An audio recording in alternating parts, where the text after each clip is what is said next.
Hello and welcome to the Hard Sell Easter Special for 2022. It's alright, I'm not Jesus this time. Look at my haircut. I'm just some bloke in biblical times, I expect. With access to an electric razor, apparently. Because I didn't want to wear the bunny costume again. And there's not that much else in Movie Store with an Easter theme. I was going to host it from the cross, but I already got legal issues from the last episode. Besides, we haven't got a crucifix prop. So, what chocolate are we going to look at today? Having put out some feeders, someone randomly suggested Cadbury's Picnic. Nice idea. We've met that one before in these Easter specials, I think, but it's an interesting one. One of the leading brands in the subgenre of chocolate bar known as the knobbly ones. The ones that consist of an oblong of nougat with random niblets stuck to it, like hazelnuts or raisins or peanuts or puffed rice or pepperoni or whatever, and then covered in chocolate, and sometimes caramel before the chocolate. Done wrong, you end up with the likes of Jameson's possibly apocryphal Oh Yes bar, nougat, peanuts, and a layer of strawberry jam, apparently in imitation of a Victoria's sandwich. Done right, you get a Lion bar, or indeed a picnic. Peanuts, Rice Krispies, raisins, pure genius. It actually originated in Australia without the raisins, via the preeminent upside-down confectioners Mac Robertson's, who also invented Freddo the Frog, incidentally, which is probably why it's called Freddo and not Freddy. Cadbury first licensed it from them, selling it under the Fry sub-brand, and then just bought the company outright. Its original image as Fry's Picnic was, well, downright cool.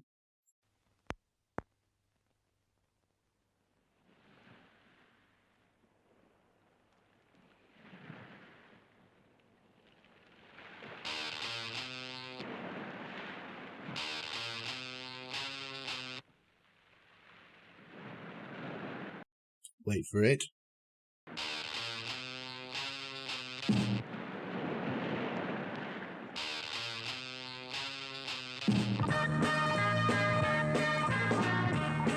A way of life.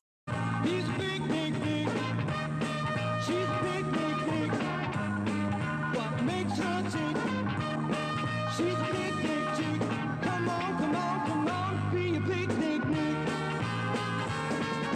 Nick's that Nick. She's a big, big, Nick. Nick that Nick. He's a big, big, Nick. He likes to cut it back. Be a big, big, Nick.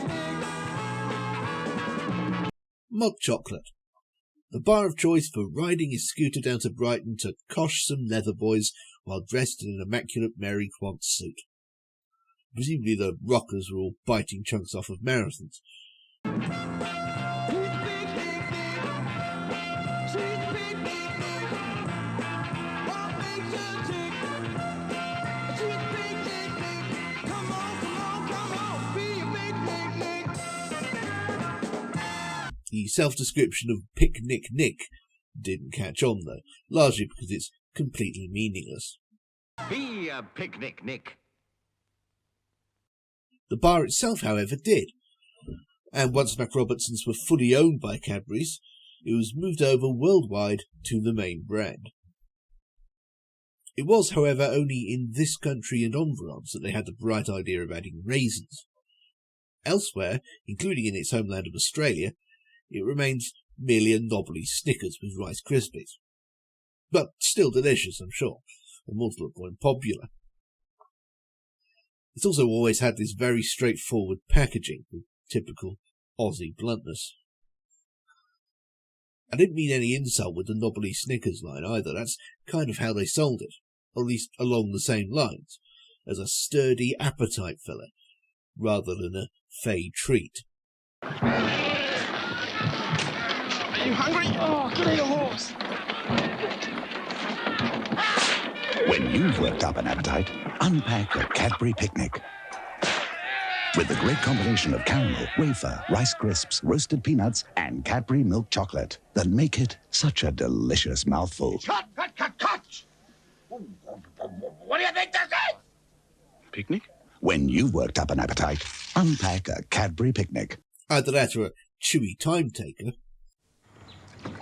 There's nothing quite like a Cadbury Picnic. It's a unique combination of chewy, caramel-coated wafer biscuit covered with peanuts and Rice Crisps. Never quite figured out what to call the Rice Krispies, though, in the face of potential Kellogg's litigation. Rice Crisps. You know, Rice Crisps? They're made not like bloody potato crisps, like the bloody cereal. Rice Crisps only... You know what we bloody mean, alright? And smothered in delicious Cadbury milk chocolate. It's really quite a mouthful. Greg, the stop sign!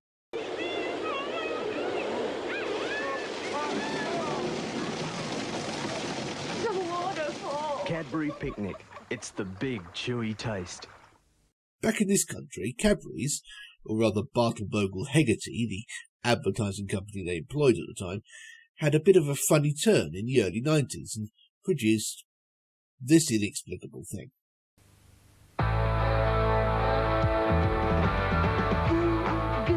They're full of goo. They really don't know what to do. They've got no crunch, so take my cue. It's Cadbury's Picnic for you. Picnics got lumpy bits, peanuts, raisins, wafer biscuits. If you want to chew, then get your mitts on a Cadbury's Picnic.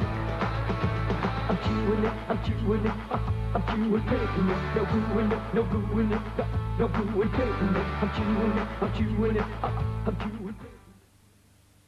What do you get if you cross a half-assed impression of C-grade 70s glam rock, some camels, and the vague idea of the ITV chart show? Whatever it is, it doesn't do much for a chocolate bar.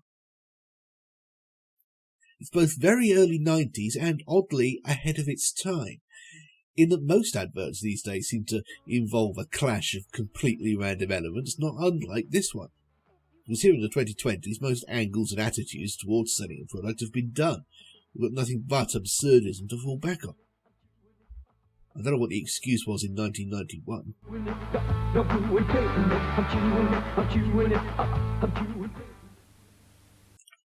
This one's better. There are so many delicious ingredients in a Cadbury's picnic bar. We can't fit them all into this commercial. Look at that ground-in grime. My regular liquid will never shift it. So I'm going to try this.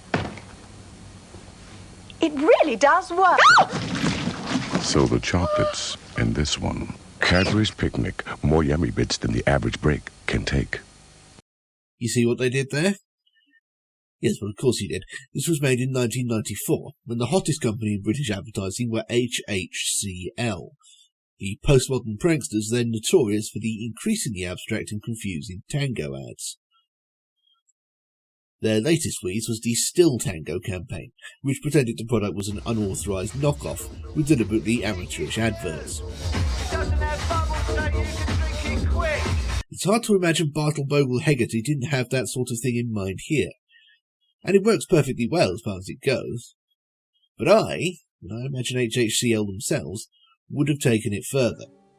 Instead of shimmering from the picnic pack shot to the housewife, indicating what they were up to, I'd like them to have played it as straight as possible. Cut through black to the supposed laundry advert, which itself is played quite well, but still winks a few too many times for my liking. I'd prefer to make the viewer genuinely question what they're seeing. Because I'm a bastard. Cadbury's Picnic, more yummy bits than the average break can take. Chocolate doesn't just come in bars, of course, it also comes in bags, in pellet form, usually coating something, like crunchy honeycomb, or else flavoured like something, like orange or coffee. Cadbury's buttons aside, probably the most popular of these are Maltesers, which again I'm sure I've already covered. And their big thing has always been lightness, what with all the air in the honeycomb. 3 minutes. Chocolate before the performance? No, Maltesers. They're lighter than ordinary chocolates. Are you sure? Maltesers are made of millions of crisp, tiny bubbles, captured in delicious chocolate, so they don't fill you up. The theatre's full. But I am not. Maltesers, the lighter way to enjoy chocolate. It's light. It doesn't fill you up. And if you get the impression that it's also somehow less fattening, well, Mars Incorporated aren't going to disabuse you, now are they? But we've covered Maltesers. Or at least I think we have. Maybe. Maybe we haven't. Either way, I'm moving on and you can't stop me. Specifically, I'm moving on to some lesser remembered chocolate blobs, of which there were many in the late 80s and early 90s for some reason. M&M's finally got launched over here around that time, and that probably accounts for the fact that there was a bit of a flurry, with people trying to come up with interesting new twists on the basic theme of Chocky Drops, or else going all out to remind people of the ones that already existed. Like minstrels, for instance, which are basically chocolate M&M's, complete with the exact same slogan.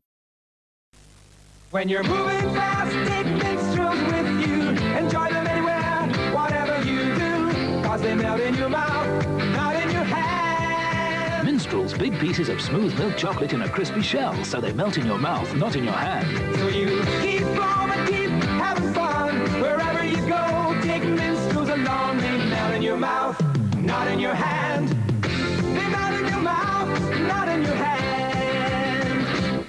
A lot of adverts for this sort of thing include shots of people wearing tennis gear on a bicycle built for two and that sort of thing. Here's another Malteser one, for example. There's a lighter, brighter world today, so enjoy your chocolates the lighter way. Maltesers! When you're selling something inherently fatty and bad for you, your instinct is always going to be to try and force some kind of association with an active life, even if only subliminally. Minstrels used to be known as chocolate treats, with two E's, right alongside yellow-bagged peanut treats, advertised here with Richard Pryor's and a bit of light racism. It's what? Treats. Treats? Yes, you know, they're crispy. Well, more crunchy. How would you describe the taste of treats? Roasted peanuts in milk chocolate sealed in a crispy shell, so you get the crispy chocolate and nutty tastes all in one irresistible crunch. He's crunchy. He's nutty. He's confiscated. Treats. The nut chocolates with the irresistible crunch.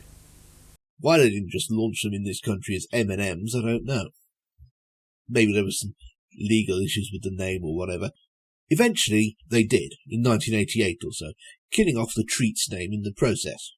Although the now independent minstrels were well enough established that they actually survived to this day under Galaxy auspices, complete with Galaxy's marketing emphasis on smoothness and sexiness.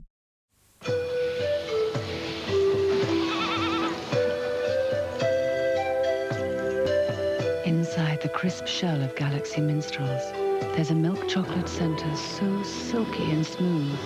With every one, you just melt away.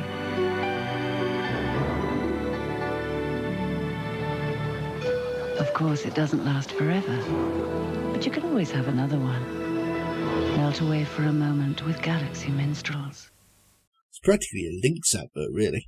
The upshot is that there's two near-identical products being put out in the UK by Mars under different names. It all goes down the same hole. The most famous of this subgenre is probably Revels, whose gimmick is that there's 6 different types in every bag. In this half-pound box there are 24 milk chocolates. For about 15 pence less, you can buy over 100 milk chocolates. Revels half-pound. 4 times as many milk chocolates for about 15 pence less. Revels. There's bags more for everyone. Coffee, orange, chewy toffee, peanut or later raisin, plus just straight up Maltesers and flat discs of pure Galaxy known as counters. This gave rise to a possibly apocryphal playground game of Russian roulette, as small children put their filthy, unwashed hands in the bag and had to eat whatever they pulled out, even if it was coffee or orange, which everyone apparently hates. Except me. I like all of them. Besides, 4 out of 6 is shaped differently. Still, it's a gimmick, and they eventually lead into it with the advertising.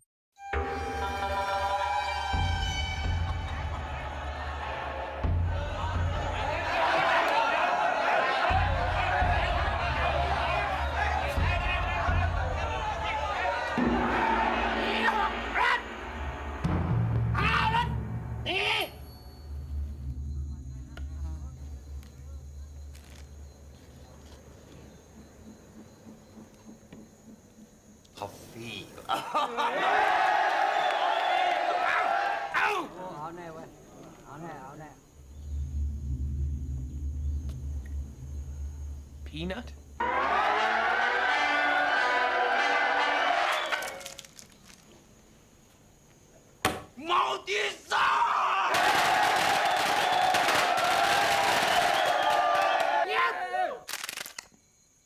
Orange. The horror. But I like orange. Yeah, I'm glad they allowed for that in the rules. But what if you like coffee as well? What if you like all of them? You're surely invincible.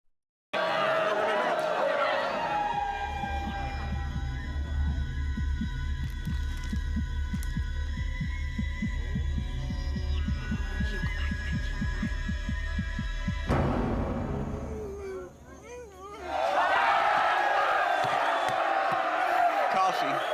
Down here, honking away.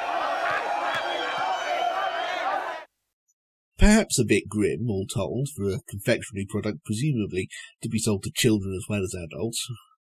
Cadbury's attempt at competing came in the early 90s with a less overstuffed selection of raisin, biscuit and caramel bits smothered in dairy milk, which they called strollers for reasons beyond the realm of normal human understanding. They were nice, but they didn't last long. I had thought it was because of the unexciting name, and that probably didn't help, but now I'm more inclined to blame the surprisingly melancholic advertising.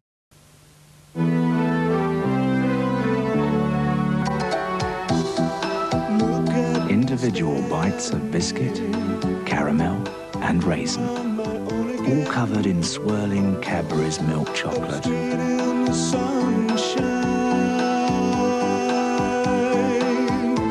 What it's trying to do is invoke laid-backedness to tie in with the name, but it's sabotaged by the muted lighting, the lugubrious colour scheme, slow pace, and especially the soundtrack. Wonderful Life is a lovely song, and rest in peace Colin Vearncombe, but it is one of the least uplifting hit songs of the 1980s. Why rush when you can stroll? Take life in your stride with new Cadbury strollers. All these factors combine to create an association between strollers and faintly existential sadness. Not entirely inappropriate, perhaps. These are the kinds of things you just open up and tip into the back of your throat during a despair-induced comfort-eating session, but not much of a sales pitch.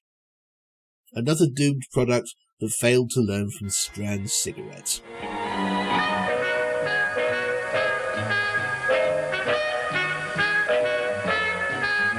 You're never alone with a Strand, the cigarette of the moment. It didn't help that strollers really lacked a gimmick of its own. They were just Revels, but not. Nestle's attempt at least had a unique selling point. They were confusing. New vice versas from Nestle are brown chocolate in a white shell and white chocolate in a brown shell. So, Look twice before you leave. Things are what they seem to be. Still waters run deep. It don't make no sense to me. The lesson here is crystal clear. Don't believe all that you see. white is brown, and vice versa. Vice versas. The brown ones are white chocolate, the white ones are milk chocolate. It's the sweet that gaslights you. It was quite a neat premise, really, but sales were low, people apparently preferring the less mentally taxing Revels and minstrels. Vice versas were too much like hard work. And I'm sure the claymation advertising didn't help. It's good claymation and all. I don't know who made it, but I'm guessing Pete Bishop and the Film Garage, who did the Spankmeyer rip-off McEwan's advert. Unless it's just Aardman again. Whoever did it, the trouble is that it kind of skirts the uncanny valley. It doesn't do anything that couldn't have been done, albeit not easily, in live action, with more impact. Nestles did bring Vice Versas back in 2004 momentarily, but again, no sod bought them. Despite which, they've gained something of a cult following. There are constant petitions to bring the damn things back.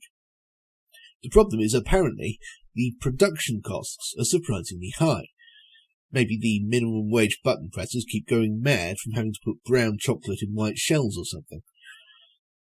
So it has to sell huge amounts to break even, and despite all the petitions, it never does. They did apparently try them out in Canada, under the Smarties branding, but it still didn't catch on. Reportedly in this case it was because they tried to save on the high cost of production by using cheap and unpleasant ingredients, like cooking chocolate. Doesn't take John Maynard Keynes to see the problem with that economic strategy. So sorry everyone, but Vice Versas are never coming back unless you promise to eat more or less nothing else for the rest of your entire life, so Nestles can make some kind of a profit out of it. There's a test of brand loyalty for you. In the meantime, enjoy your chocolate eggs while you can. You don't know how many more Easters there's going to be.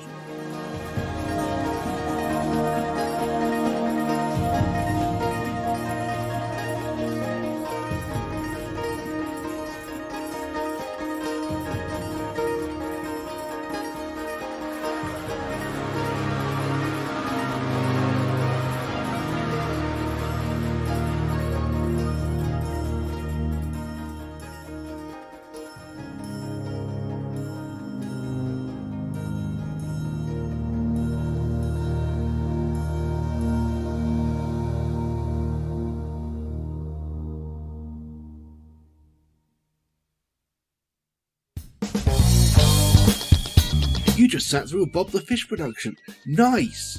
If you haven't already, you absolutely must check out bobthefish.org.uk. Literally hundreds more videos not unlike that one, adding up to days worth of entertainment and all absolutely free. But if you're not a cold-hearted skinflint, you can always support us on Patreon. For as little as anything at all, you can make programs like the one you just watched possible in the first place, and become eligible for bonus material such as glimpses of the book I'm writing about the BBC, monthly riffings on random commercial breaks, the complete archives of the angry political satire magazine Two Sons, and even the odd very occasional bonus video essay unavailable anywhere else. If nothing else, you should prevent me from starving and or freezing to death in the foreseeable future, so that'll be nice. No pressure or anything.